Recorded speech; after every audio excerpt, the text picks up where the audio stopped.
আজকে যে ঘটনাটা হয়েছে, নিফটি কনস্ট্যান্টলি কিন্তু ডাউন হয়ে চলেছে, আমরা দেখতে পাচ্ছি। অনেকে আমার ফোন করে জানতে চাইছি বা কমেন্টে বলছে যে এই সিচুয়েশন দাঁড়িয়েছে নিফটি ফিফটি বিগত 5 দিন ধরে 3.4%, মানে প্রায় 764 পয়েন্ট কিন্তু ডাউন হয়ে গেছে। এবং এর ফলে তাদের পোর্টফোলিওগুলো অনেকেরই নেগেটিভ হয়ে গেছে। অনেক পোর্টফোলিওতে অনেক স্টককে নিয়ে রেখেছে, তারা কী করবে বুঝতে পারছে না। এবং ঘটনা যেটা সেটা হচ্ছে 100 ডিএমের কে কিন্তু ক্রস করছে। 21,970 হচ্ছে 100 ডিএমএ, কিন্তু আজকে এই মুহূর্তে হচ্ছে 21,957, মানে 970কেও ডাউন করে দিয়েছে। মানে এরকম একটা সিচুয়েশন দাঁড়িয়েছে। এবং 200 ডিএমএ যেটা, সেটা হচ্ছে 20,825 লেভেলে, সেখানেও কিন্তু টাচ করতে চলেছে।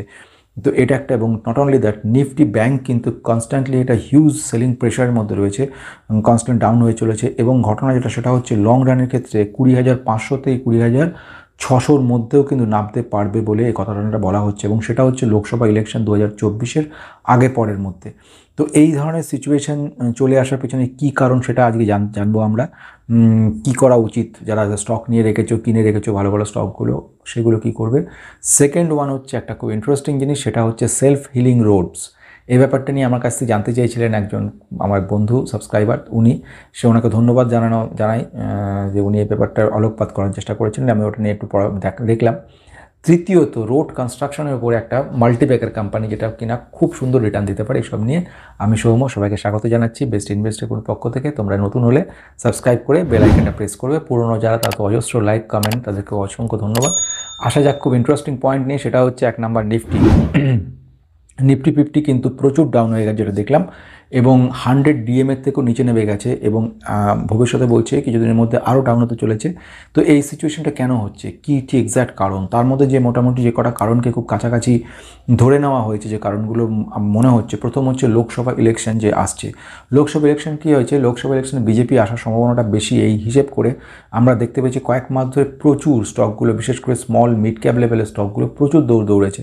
এবং এই সব কারণের জন্য এখন কিন্তু একটা প্রফিট বুকিং আনার সম্ভাবনা রয়েছে, প্রফিট বুকিং করা শুরু হয়ে গেছে। এবং এক্সপেকটেশন অনুযায়ী যদি সেরকম না হয়, এই ধরনের একটা ভয় এদের মধ্যে কাজ করেছে, ফলে বেশ কিছু জায়গা থেকে সেলিং প্রেশার তৈরি হয়ে গেছে। এবং নিফটি ব্যাংকের ক্ষেত্রে দেখবে হিউজভাবে কিন্তু সেলিং প্রেশার আমরা দেখতে পাচ্ছি। এবং এর পরবর্তীকালে আরেকটা ঘটনা ঘটলো, সেটা হচ্ছে কি, এফআইআই, ফরেন ইনস্টিটিউশনাল ইনভেস্টর, এবং যারা ফরেন ইনভেস্টর যারা রয়েছে, তারা কী করছে, এফডিআই যারা, বিশেষ করে এফআইআই যারা, তারা প্রচুর পরিমাণে কিন্তু সেল করে চলেছে বেশ কয়েক মাস ধরে। এবং এটা নাকি ঘটনা যেটা আমরা ধরে নিতে পারি যে এই সময় দিয়ে, মানে ইলেকশনের আগে দিয়ে কিন্তু ওরা সেল করতে থাকে এবং ওয়েট করে, এবং দরকার পড়লে হাই প্রিমিয়ামে ওরা কিন্তু কিনতে পারে।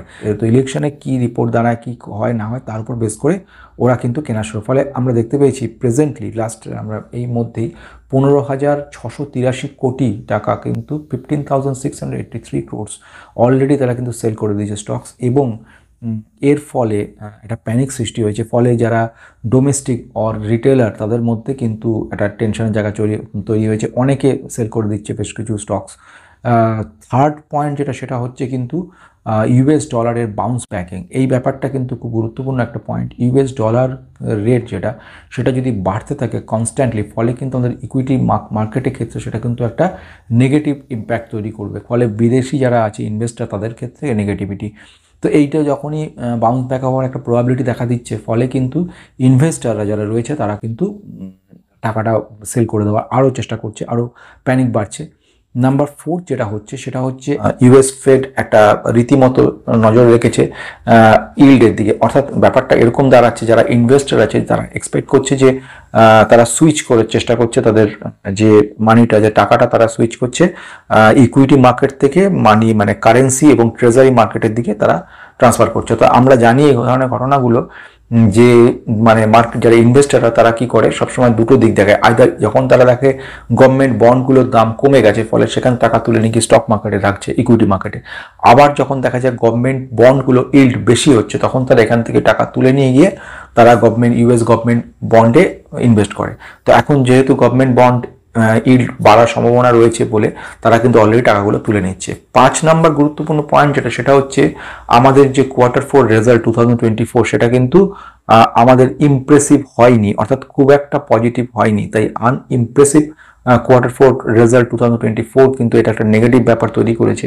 অ্যান্ড দ্য লাস্ট ওয়ান, সেটা ইজ দ্য ভিক্স। ভিক্স কথা হচ্ছে ভোলাটিলিটি ইন্ডেক্স। এই ভিক্সটা কিন্তু ঠিক আমাদের ইলেকশনের আগে দিয়ে অনেকটা পরিমাণ বাড়তে থাকে এবং তার ঘটনাটা এখানেই হয়েছে।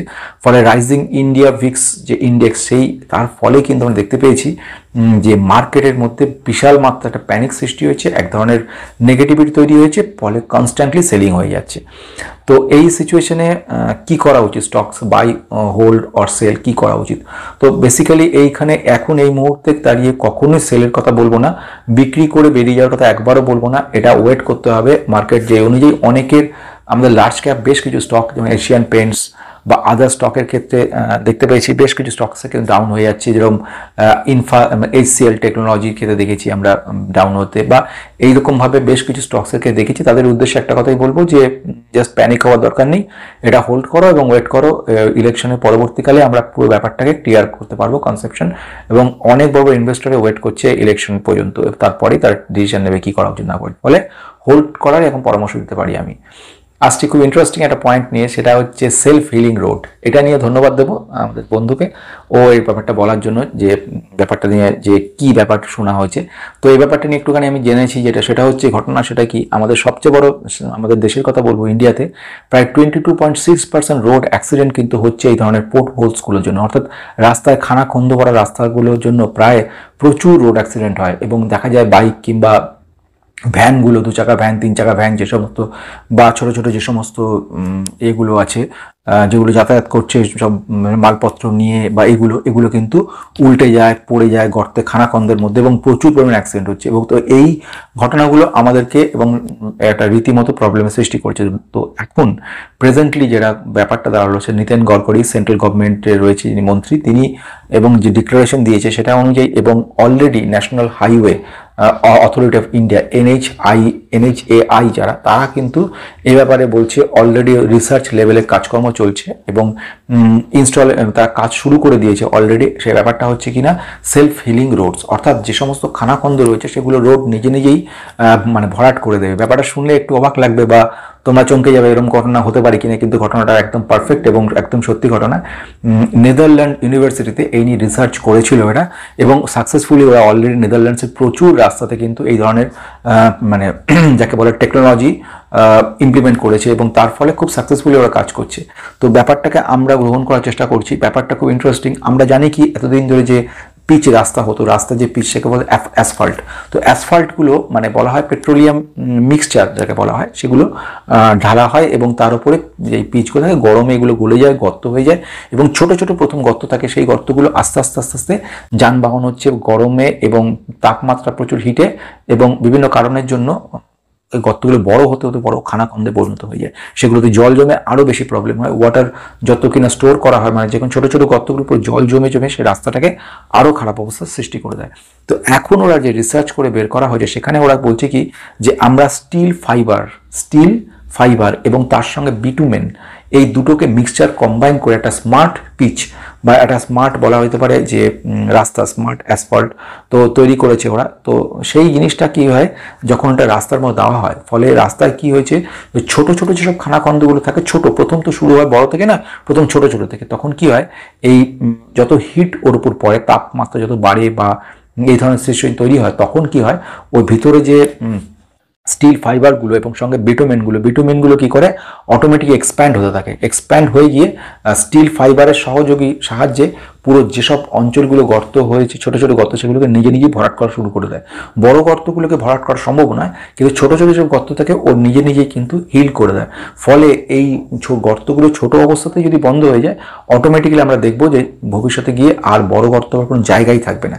তো এই উপলক্ষে রোড এবং কনস্ট্রাকশনের ব্যাপারে, রোড মেনটেন্যান্সের ব্যাপারে 2600 কোটি টাকা কিন্তু ঢালা হয়েছে এবং তার উপর কাজকর্ম চলছে। এটা খুব ইন্টারেস্টিং জিনিস, এবং যেটা বলা হয় এই কস্ট কিন্তু অনেক বেশি। মানে ধরে নাও যদি তুমি 3 লক্ষ টাকা তোমার একটা রাস্তা বানাতে সময় লাগে, জাস্ট ফর এক্সাম্পল বলতে চাইছি, এখানে কিন্তু প্রায় 15 লক্ষ টাকা তোমার লাগবে, মানে 5 গুণ, মোটামুটি 5 to 6 গুণ, 5 to 6 টাইমস কিন্তু এখানে বেশি লাগবে।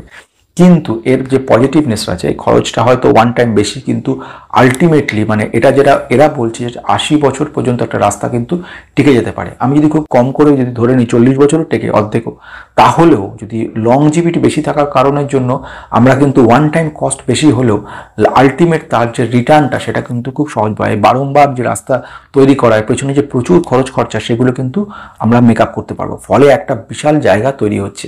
তো এখন আজকে আমি যে খুব ইন্টারেস্টিং যে ভিডিওটা নিয়ে বলবো সেটা হচ্ছে একটা মাল্টিব্যাগার কোম্পানি, এবং মাল্টিব্যাগার কোম্পানি রোড কনস্ট্রাকশনের উপর এত ভালো একটা পজিটিভ ব্যাপার আসার পরেই আমাদের চিন্তা ভাবনা থাকবে রোড কনস্ট্রাকশনে এখন এই মুহূর্তে একটা ফ্যান্টাস্টিক কোম্পানি, যেটা ইনভেস্ট করতে পারলে খুব ভালো হয়। কারণ সিচুয়েশন এরকম দাঁড়াচ্ছে, রোড কনস্ট্রাকশনে এই ধরনের একটা রেভলিউশন আসার সঙ্গে সঙ্গে কিন্তু কনস্ট্রাকশন কোম্পানিগুলোর ওপরে কিন্তু প্রচুর পরিমাণে এখন সরকার টাকা ঢালার চেষ্টা করবে। তো আসা যাক, একটা খুব ইন্টারেস্টিং কোম্পানি। যে কোম্পানিটার কথা বলবো রোড কনস্ট্রাকশনের উপর, ফ্যান্টাস্টিক কোম্পানিটা কিন্তু 5 বছর রিটার্ন দিয়েছে 434%, 1 বছর রিটার্ন দিয়েছে 132%, 6 মাসের রিটার্ন দিয়েছে 88% মতো। এই কারেন্ট এখন এই মুহূর্তে কোম্পানিটা যে কাজ সেটা হচ্ছে ইনফ্রাস্ট্রাকচার ডেভেলপমেন্ট এবং কনস্ট্রাকশন কোম্পানি। এর বেসিক্যালি কনসেন্ট্রেশন করে আছে সেটা হচ্ছে প্রচুর এক্সপিরিয়েন্স রয়েছে। এই এক্সটেন্সিভ এক্সপিরিয়েন্স যে কিসের উপর, রোড কনস্ট্রাকশনের উপর, প্রচুর রাস্তা বানানো, হাইওয়ে তৈরি করা। তো এদের এই বিশাল কর্মযজ্ঞ চলছে, প্রচুর বড় বড় হাইওয়ে তৈরি করেছে এরা, রোড কনস্ট্রাকশন কাজ করেছে, এয়ারপোর্ট ডেভেলপমেন্টের কাজ করেছে, রিয়েল এস্টেটের ব্যাপারেও কাজ করে। তো কোম্পানিটার বেসিক্যালি এখন রোড কনস্ট্রাকশনে এই ধরনের রিভলিউশনগুলো আসার ফলে, এই ধরনের বিপ্লব আসার ফলে এই সব কোম্পানিগুলোর ক্ষেত্রে কিন্তু ইমপ্রুভমেন্ট হবে। কোম্পানিটার কী নাম? IRB infrastructure. আইআরবি ইনফ্রাস্ট্রাকচার কিন্তু আজকে এই মুহূর্তে কারেন্ট মার্কেট প্রাইস 65 টাকা 90 পয়সা। কিন্তু কোম্পানিটার মার্কেট মিড ক্যাপ কোম্পানি, 39,622 কোটি হচ্ছে এর মার্কেট ক্যাপিটালাইজেশন।